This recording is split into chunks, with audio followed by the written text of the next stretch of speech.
अस्सलाम वालेकुम नाज़रीन, मैं हूं डॉक्टर मसूद परवेज़। आज का टॉपिक है फिजिबिलिटी। फिश फार्म की बायोफ्लॉक टैंक की फिजिबिलिटी क्या है। लोग मेरे से पूछते हैं और लोग इतने पागल क्यों हुए हैं कि इसके पीछे पड़े हुए हैं। इसकी वजह यह है कि अभी तक जितने भी लाइफ स्टॉक से रिलेटेड, एनिमल से रिलेटेड या एग्रीकल्चर से रिलेटेड जितने भी शोबाजात हैं, उनमें से किसी में भी इतना ज़्यादा प्रॉफिट नहीं है जितना बायोफ्लॉक में। टेक्नोलॉजी नई है, पाकिस्तान में अभी 2-3 साल पहले ही इंट्रोड्यूस हुई है, लेकिन बहुत ज़बरदस्त टेक्नोलॉजी है। आज हम इसका एनालिसिस करेंगे कि इसमें अखराजात और बचत का क्या तनासुब है। मेरे से लोग पूछते हैं कि जी इसमें से कितना बचता है, तो मैं जब उनको बताता हूँ कि इतना बचता है तो वो हैरान हो जाते हैं और एक दफ़ा तो उनकी आंखें खुली रह जाती हैं कि हमें पहले क्यों नहीं बताया। तो मैं फिर यही कहता हूँ जी पहले आप मिले ही नहीं हैं मुझे, तो मैं कैसे बताता। अब सूरत हाल ये है कि आपको मछली का गोश्त जो बाज़ार में मिलता है परचून में, उसका तो अलग रेट होता है, लेकिन जो होल सेल में जाती है अब उसकी कैलकुलेशन कर लें। परचून में 250, 300, 250 ये रेट होता है, लेकिन होल सेल में 230, 35, 230, 35, 40 इस रेट पे फार्मर से मछली उठाई जा रही होती है। हम इसको भी कट डाउन कर देते हैं, नहीं यार बहुत ज़्यादा रेट कम लगा लें, तो आप 200 रुपये लगा लें। अब 200 रुपये भी मैं कहता हूँ कि 200 भी नहीं, हम ऐसा करते हैं कि मटर और दूसरी सब्जियों के बराबर भी रेट इसका काउंट कर लें तो भी प्रॉफिट कितना है। असल में लोगों को अंदाज़ा नहीं है कि ये क्या है। ये टेक्नोलॉजी में है कि अगर आप अच्छे तरीके से, जैसे हम कहते हैं, जैसे मैं आपको गाइड करता हूँ, इस तरीके से अगर आप मछली को पाल लेते हैं तो आपको यानी 200% प्रॉफिट होगा। 200%, यानी 1 रुपये के साथ 2 रुपये मुनाफा। तो ये कोई और, आप बकरियां पालें तो आप ये देखते हैं कि उसमें भी तकरीबन टर्नओवर इतना है, थोड़ा सा ही कम है, तो उसमें आप बकरियां पाल के तो इतना मुनाफा नहीं ले सकते। डेयरी फार्म में तो वैसे ही मुनाफा बहुत कम है।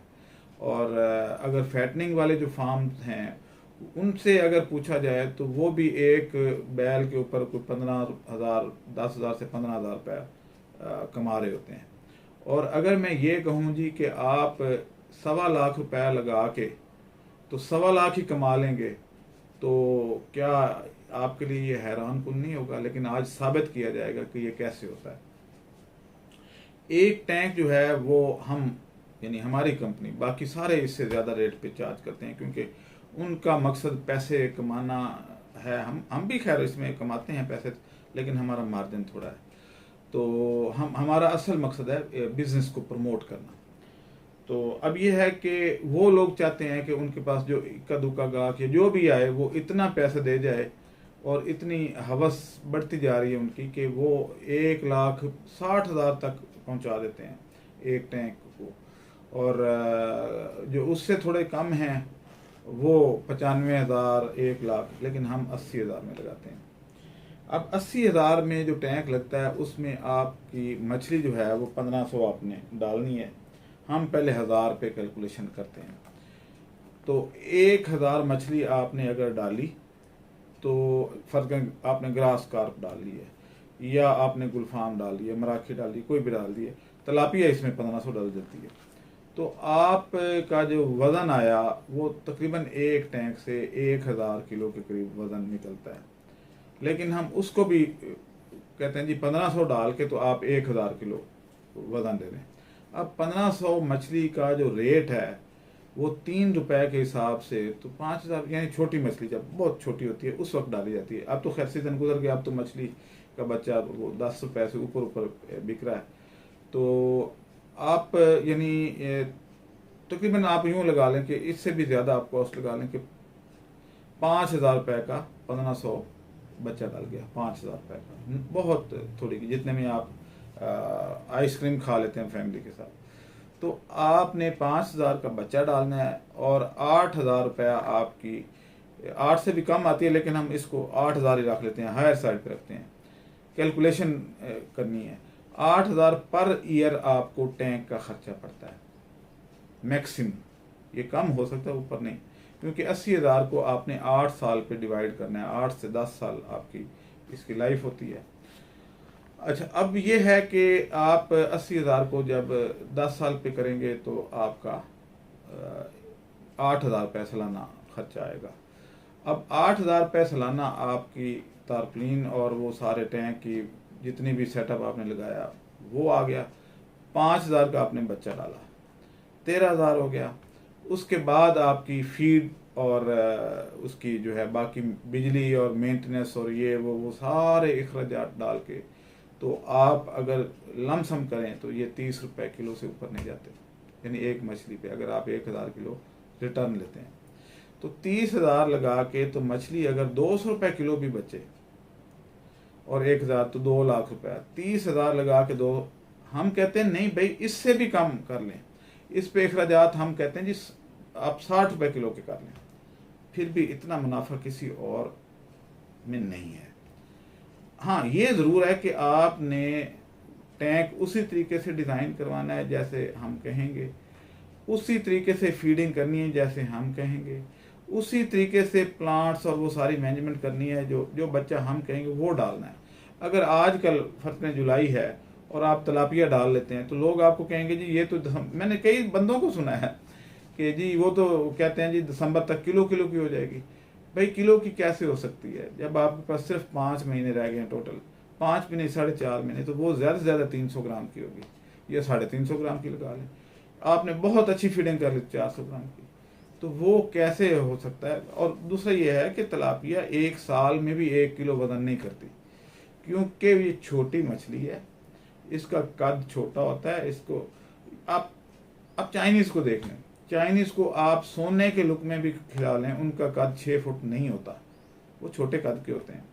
जर्मनी वालों को आप जितना मर्जी कम खाना दें, उनकी हाइट, अफ्रीका के लोगों की हाइट, सूडान के लोगों की आपने हाइट देखी है, वो डाइट तो इतनी अच्छी नहीं होती लेकिन उनका जेनेटिक मेकअप इस तरह का है। तो इसलिए जो है आप वो ब्रीड डालें जो हम कहें, तो आपको इंशाल्लाह 30 और 40 के दरमियान 1 किलो गोश्त पड़ेगा। इसमें ज़्यादा खर्चा जो है वो फीडिंग का। हमने फीडिंग के मुख्तलिफ तरीके डेवलप कर लिए हैं, जिस तरह हमने टैंक के डिज़ाइन मुख्तलिफ कर लिए और उससे प्रोग्रेस बहुत ज़्यादा होनी शुरू हो गई। तो इस तरीके से यानी जब ये ब्रेक डाउन हुआ, ये बिजली का, जब 13 घंटे बिजली चली गई तो हमारे टैंकों में तो कोई नुकसान नहीं हुआ, लोगों की बहुत ज़्यादा मछली मरी है। वो उस डिज़ाइन की वजह से, वो उस जो इनोवेशन हमने की टैंक्स में, उसकी वजह से हमारी बचत हुई। अदरवाइज पूरे मुल्क की बिजली 13 घंटे बंद थी। सारे फिश फार्मर कोई इधर भाग रहा है, कोई उधर भाग रहा है, जी मेरा जनरेटर ख़राब हो गया है, मेरा ये हो गया, मेरा यूपीएस जवाब देगा। 13 घंटे तो यूपीएस नहीं चलना। तो ये सारी चीज़ें जो हैं वो जब हमने एंड पे अंदाज़ा लगाया तो पता चला कि हम कंफर्टेबल थे और बाकी सारे प्रॉब्लम में थे। डिज़ाइनिंग, फीडिंग और सीड, ये 3 चीज़ें जो हैं आपको हम गाइड करेंगे। अगर इस तरीके से आप कर लेते हैं तो आपको 40 रुपये किलो गोश्त घर पड़ेगा। और ऐसा तो हो नहीं सकता कि ये आलू से भी सस्ती बिके गोश्त, ज़ाहिर है इसने ज़्यादा बिकना। अगर ये 100 रुपये किलो भी बिके तो आपको फिर भी 60 रुपये इसमें पर केजी नफ़ा है। हाँ, आप अब लोग आपको कौन डिस्करेज करेगा कि जो पुराने फार्मर हैं, जो पौंड में फार्मिंग करते हैं, तालाबों में फार्मिंग करते हैं, तो वो जो लोग हैं उनको महंगी पड़ती है, क्योंकि उनकी जो मछली पालने के तरीके हैं वो बहुत मुख्तलिफ हैं। मतलब यह है कि वो ट्यूबवेल चलता है वहाँ पे, एकड़ों में जो तालाब बना हुआ है वहाँ पे तो दिन रात ट्यूबवेल चलेगा। और वो उसका बिल जो है, चाहे उनको सब्सिडाइज रेट पे भी मिल रही हो बिजली, फिर भी 8 से 10 रुपये यूनिट तो पड़ेगा ना। तो ट्यूबवेल ने जब 15 हाउस पावर या 20 हाउस पावर की मोटर चल रही होती है तो बिल कई हज़ारों में आता है। 20,000 25,000 पर मंथ से कम तो आ ही नहीं सकता ना। वो कम से कम 50,000 रुपये पर मंथ तो पानी का खर्चा कर रहे हैं, तो 1 एकड़ पे, तो वहाँ पे बचत कैसी। दूसरी बात यह है कि उनकी फीडिंग का जो तरीक़ेकार है वो भी मुख्तलिफ है। ज़ाहिर है पूरे तालाब में फेंकनी है तो उसमें काफ़ी फीड जो है वो नीचे सिंक कर जाती है, ज़ाया हो जाती है। इधर तो हम 1 ग्राम भी ज़ाया नहीं होने देते, तो हमारी FCR भी बेहतर आती है। तो मुख्तलिफ हैं, उसको लुक आफ्टर करने के लिए गार्ड भी रखना पड़ता है कि रात को कोई मछली ने जाल डाल के मछली ना पकड़ ले। कई वाक़यात ऐसे हैं कि जाल डाला और मछली पकड़ के तो चले गए, अगले दिन देखा तो मछली थी ही नहीं वहाँ पे। तो ये चीज़ें जो हैं ये एक बायोफ्लॉक टैंक में तो पॉसिबल हैं, वैसे नहीं पॉसिबल। तो इसमें जो लोग सोच रहे हैं या डर रहे हैं, ये उनको डरने की ज़रूरत नहीं है, बहुत अच्छा कारोबार है। और सबसे जो इसका क्रिटिकल पॉइंट है वो ये है कि जब इसकी खपत अभी चाहे थोड़ी है, लेकिन जिस प्रोडक्शन जब बढ़ेगी तो खपत ऑटोमेटिकली बढ़ जाएगी, क्योंकि लोग पोल्ट्री का सब्स्टिट्यूट ढूंढ रहे हैं। पोल्ट्री का गोश्त अब ऑर्गेनिक नहीं है और अब ज़्यादातर लोग पोल्ट्री के गोश्त से मुतनफ़र हो चुके हैं, तो उनको अल्टरनेट नहीं मिल रहा। अल्टरनेट जब मिल जाएगा सस्ती मछली और उसमें कांटे भी ना हों अगर, तो जैसे पंगेशियस है, तलापिया है, तो एक एक ही है वो, उसमें रीढ़ की हड्डी आप निकाल के तो बाहर फेंक दें, उसके बाद कोई ज़रूरत नहीं है, बरीक बरीक कांटे नहीं है।